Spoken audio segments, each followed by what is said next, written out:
L'été parano. C'est chaud. L'été parano. Le soleil brûle ta peau. Voyage, destination, complot. L'été parano.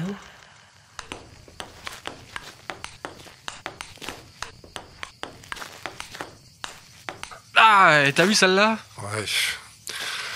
15-10, hein, quand même, toujours pour moi. Hein. Bon, changement de service. Ça va être chaud pour tes fesses, mec. Ouais. T'es prêt? De toute façon, tu n'arriveras pas. Là. Ah merde! 16-10. Ouais, mais bon, là, c'est pas possible. Je peux pas me concentrer, moi. Jouer à poil, en fait, c'est trop perturbant. Oh non, mais toujours les excuses. Puis de toute façon, c'est toi qui as voulu venir ici. Hein. T'es pas bien là, le cul à l'air, sous le soleil? Si, c'est plutôt marrant. Mais dès qu'on sort du camping, j'ai l'impression qu'il y a une sorte de tension sexuelle permanente. Mais tu es quand même un petit peu prude pour le Cap d'Agde, je trouve. Hein. Et hypersensible, c'est à la mode. Et puis, il faut pas confondre naturisme et libertinage, même si ici, bon, la limite est allègrement franchie. Et puis, je vais te dire sincèrement, si t'es tendu, t'as qu'à aller dans la tente te soulager. Là, hein. Et puis, tu reviens prendre ta branlée. Hein? Oh, et oh, quand même. Bah quoi? Tu sais, la masturbation, c'est pas un délit. Hein. Oui, enfin... Et depuis Freud, la société s'est bien détendue là-dessus. Bon, même si c'est vrai qu'actuellement, on en fait peut-être beaucoup avec le plaisir solitaire. Mais qu'est-ce que tu veux, c'est comme tout. Hein. La masturbation, c'est bon pour le business. D'ailleurs, tu sais d'où ça vient, l'onanisme? Oui, dans la Bible, l'Ancien Testament. Onan a refusé de féconder l'épouse de son frère décédé alors que la tradition l'exigeait. Ouais, c'est ça, tu connais tes classiques. Hein. Et pour éviter de pouvoir lui faire l'amour, eh bien, il a préféré laisser sa semence se perdre dans la terre. Ah... Ouais, bien sûr, ça n'a pas jailli tout seul. Ouais, enfin, même malgré cet épisode biblique, l'Église a préféré être plutôt indulgente avec l'auto-érotisme. Hein. Elle a longtemps considéré que c'était un moindre mal, un moyen d'échapper à la tentation de la fornication. Un peu comme toi en ce moment, tu veux dire? Ouais, ça va. Remarque, quand je vois les filles là-bas... Non, je rigole. Non, tu rigoles pas. L'été parano. Non, sans rire, ce terme d'onanisme n'est apparu qu'au XVIIIe siècle, et de manière hyper connotée moralement. D'un seul coup, ce toucher est devenu une impardonnable faute, mais aussi la source presque universelle de toutes les maladies, de la folie et de la mort. Eh oui, après le siècle du libertinage, c'est l'obscurantisme sexuel, si je peux dire. Mais le plus marrant, c'est que cet anathème ne vient pas de l'Église, mais d'un banal charlatan. Ah, bah tu t'y connais en fait en tirage d'élastique. Alors, je pratique. Tu veux parler de l'anglais John Marten et son ouvrage saisissant de 1715. Le titre est long, c'est Onania ou l'odieux péché de toutes les conséquences désastreuses pour les deux sexes, avec des conseils spirituels et matériels pour ceux qui ont déjà été ruinés par cette pratique abominable et des avertissements appropriés à la jeunesse de la nation des deux sexes. Ça, c'est de la masturbation intellectuelle. Oui, mais qui lance efficacement le complot contre le plaisir solitaire. Eh oui, car si Marten condamne le péché d'Onan sur le plan moral, il en fait une maladie redoutable aux conséquences dramatiques. Il écrit ainsi « La masturbation empêche manifestement la croissance chez les garçons comme chez les filles ». Son pamphlet de 1715 terrifie l'opinion, car il met en garde contre cette pratique qu'il qualifie d'abominable, qui rend les joues maigres, le visage pâle, les jambes sans mollets. Il dit que le masturbateur voit son ardeur éteinte, son corps ravagé, ses forces en ruine.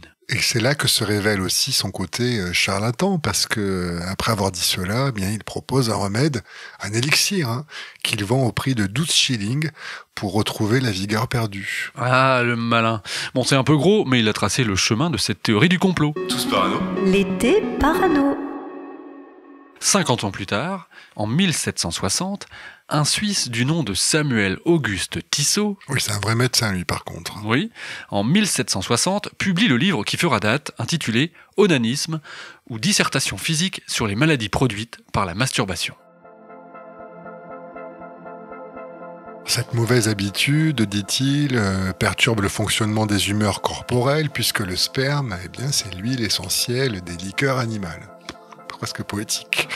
Les pertes séminales vaines et répétées atteignent toutes les fonctions vitales. Si le mal n'est pas enrayé à temps, eh bien le masturbateur est voué à une décadence spectaculaire et même une mort certaine. Waouh, c'est flippant. Toi, tu veux m'envoyer dans la tente? Enfin, ce qui m'impressionne surtout dans son bouquin, c'est qu'il affirme tenir cela de ses observations sur des patients qu'il suit à l'hôpital de Lausanne.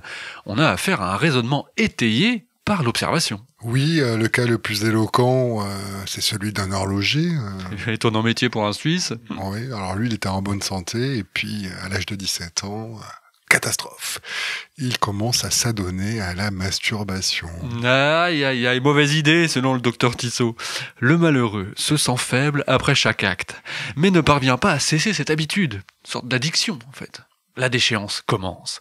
Il est atteint de spasmes dans les parties génitales qui lui font pousser des hurlements.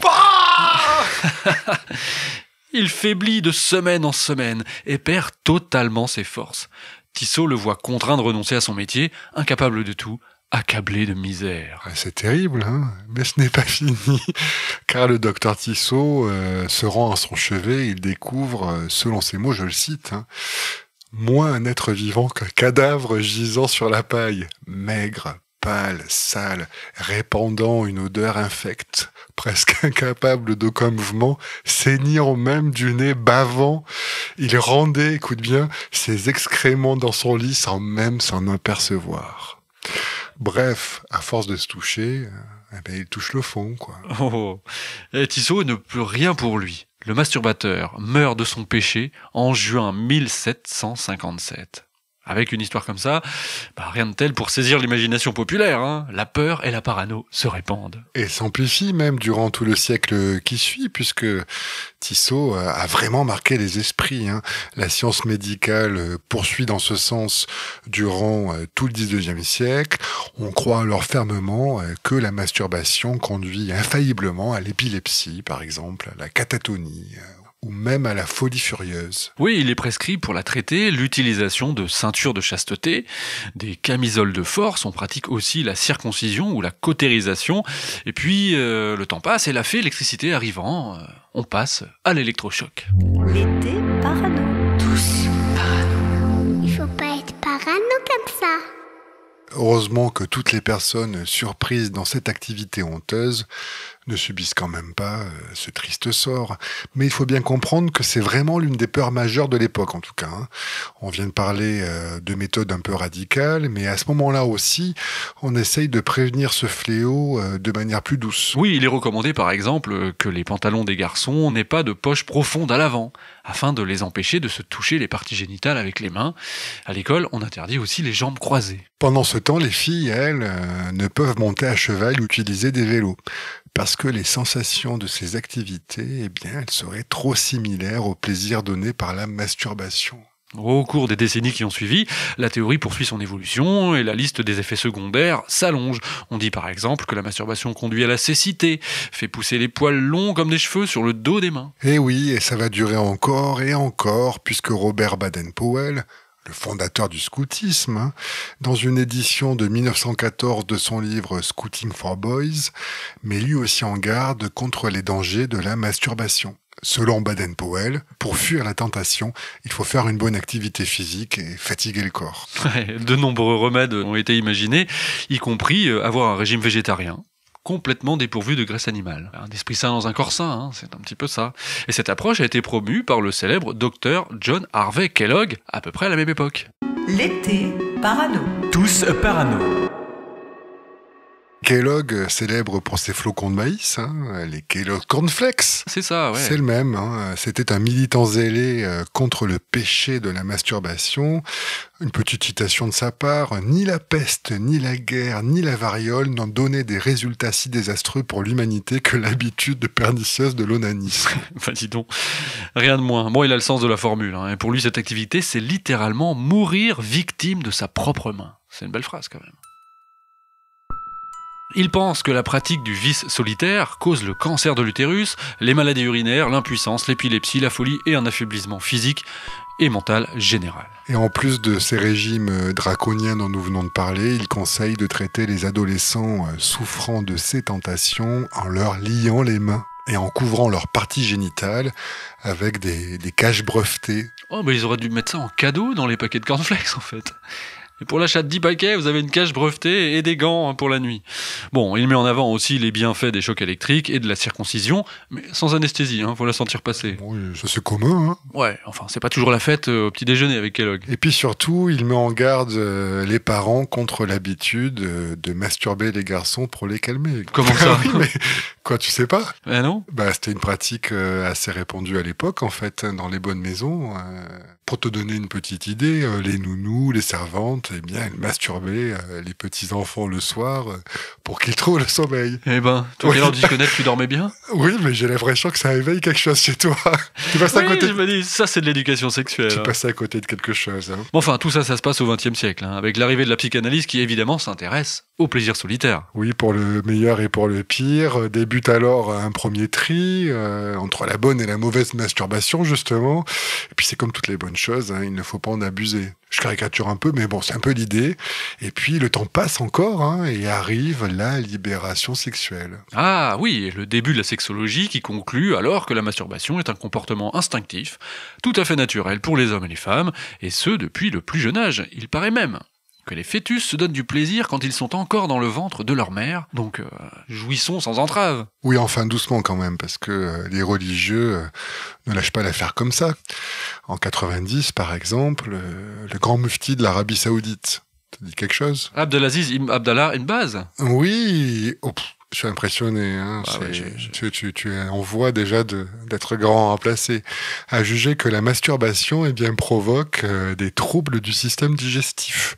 L'inflammation des testicules, évidemment, des dommages à la colonne vertébrale, des tremblements, l'affaiblissement des glandes, du cerveau, hein, et peut conduire à la diminution de l'intelligence et à la folie. Ça, c'est manipulation et manipulation. L'été parano. Tu m'écoutes plus, là? Non, pardon. Et t'as vu, c'est les filles de tout à l'heure? Et maintenant, ils font du vélo, et nus, hein. Tout le monde est à poil ici, je vois pas ce qui... Vraiment, t'es un peu ridicule quand même avec ton RBA, là.